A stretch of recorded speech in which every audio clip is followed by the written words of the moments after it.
Olá pessoal, tudo bem? Vou falar para vocês hoje sobre um assunto muito polêmico no Excel, que é o aprendizado. Durante todos esses anos que eu trabalho com Excel, com consultoria, com treinamentos, ou também desde que eu estava do outro lado, que é nas empresas trabalhando em diversas áreas financeiras, o que eu observei? Que as pessoas aprendem Excel um com o outro. Então entenda o seguinte, toda empresa tem um carinha, que é aquele carinha que é chamado de o cara do Excel. Esse cara é o cara que resolve todos os problemas. Toda empresa tem o cara do Excel. Pode ser que ele não tenha tanto conhecimento, mas as outras pessoas têm menos conhecimento ainda. Ou pode ser realmente que seja um cara muito bom. E as pessoas aprendem com ele. Ou então com outras pessoas que têm um conhecimento um pouco menor. Só que entenda o seguinte, a pessoa aprende com o cara nunca consegue transmitir tudo que ele sabe, porque não é a função dele, ele está ali para trabalhar. Então o cara ensina 80% do que ele sabe. Você está aprendendo com ele, você não consegue absorver tudo. Por quê? Porque não é da noite para o dia que a gente pega a informação. Então você aprende metade dos 80% que ele passou. Ao longo do tempo, você vai trabalhando com aquilo, desenvolve alguma coisa ou outra e vai multiplicando esse conhecimento. Então é assim que as pessoas aprendem Excel hoje em dia nas empresas. Isso é algo que não é tão bom. Por quê? Vou explicar. O conhecimento fica muito limitado. Eu costumo dizer que o conhecimento que é multiplicado dessa maneira é o kit de sobrevivência que eu falo. Que é o quê? O PROC-V, tabela dinâmica, uma fórmula C e mais alguma coisinha ali, filtro, mais alguma coisinha simples, que é o que as pessoas sobrevivem.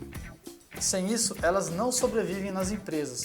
Então são as coisas que elas aprendem para conseguir realmente trabalhar, senão é impossível. E depois, elas não expandem o conhecimento. Por quê? Aquilo já é o suficiente para ela. Ela acha que é o suficiente. Ela faz o trabalho dela no dia a dia e demora horas, às vezes até dias e semanas trabalhando na planilha com as poucas ferramentas que ela aprendeu. Ela realmente não procura entender outras ferramentas do Excel, aprender outras formas, e elas aprendem com os vícios dos outros. Então a pessoa às vezes não ensina a fazer a fórmula do jeito correto. Acontece muito isso também. A pessoa faz a fórmula e você fala, mas por que você faz assim? Ah, porque me passaram assim, porque foi assim que eu vi outra pessoa fazendo. E aí então o nível de Excel fica um nível muito ruim, um nível muito baixo, e isso é muito comum entre as empresas, tá? Outra coisa também que as pessoas têm que aprender, eu falo que elas têm que aprender a aprender. Elas têm que descobrir a melhor maneira para elas conseguirem absorver a informação. Tem pessoas que são mais auditivas, então elas realmente precisam ouvir pessoas explicando para elas conseguirem reproduzir aquilo. Tem pessoas que gostam de ler, e aqui eu tenho alguns livros de exemplos, né? O Excel tem uma literatura vasta, tem muitos livros bem focados na parte financeira, VBA, BI, aqui um outro livro de VBA muito interessante, quem quiser uma dica, esse livro de VBA e macros, é um livro muito legal, tá? Que dá para você realmente aprender bastante com ele. E a gente tem mais uma outra infinidade de livros. Tem pessoas também que gostam de aprender assistindo vídeos. Elas vão lá, assistem o vídeo, conseguem pausar, reproduzir. Existem várias maneiras de aprender. E aí uma coisa que eu acho interessante é você se observar, desde a época da escola, qual que era a melhor maneira que você conseguia absorver aquilo. Porque às vezes você fala, é muito difícil. Tem pessoas que pegam o livro e realmente não conseguem aprender, não conseguem estudar. Elas precisam de uma referência, de uma pessoa ensinando, explicando. E tem pessoas que tranquilamente conseguem desenvolver. Então, o que manda é a maneira de você aprender, tá? Uma dica minha que eu gosto bastante, sempre que eu vou estudar alguma coisa nova, vou pensar numa maneira de fazer alguma coisa diferente, eu uso um caso.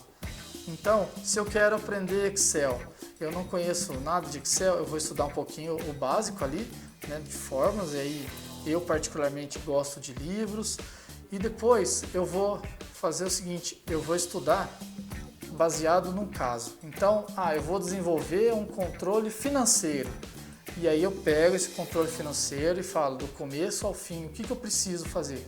Eu preciso disso, preciso daquilo e aquilo outro, e aí então a gente vai realmente fazendo essa planilha de acordo com esse caso. Eu gosto bastante disso e eu acho que tem bastante resultado. Uma outra pergunta que o pessoal me faz bastante é sobre o tempo de aprendizado.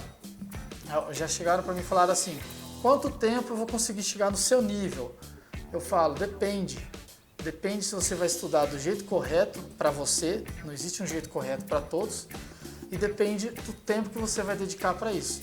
Então, se você tiver tempo para realmente pegar, sentar com disciplina e estudar, focando num caso ou não, focando em vídeos ou não, e conseguir estudar com um tempo curto, você consegue assimilar bastante coisa. Tem coisas também que é só o tempo realmente e a experiência que vão trazer para você, tá? Tem coisas que não adianta a gente ler, tem coisas que são aquelas sacadas assim que a gente aprende somente fazendo mesmo, errando e volta e refaça, e a hora que tiver difícil começa tudo de novo. Então essas são algumas dicas, tá? Sobre a escala de aprendizado do Excel. Espero que vocês tenham gostado. Se inscrevam no nosso canal, no Mais Que Planilhas, e acessem o nosso site também, maisqueplanilhas.com.br. Obrigado.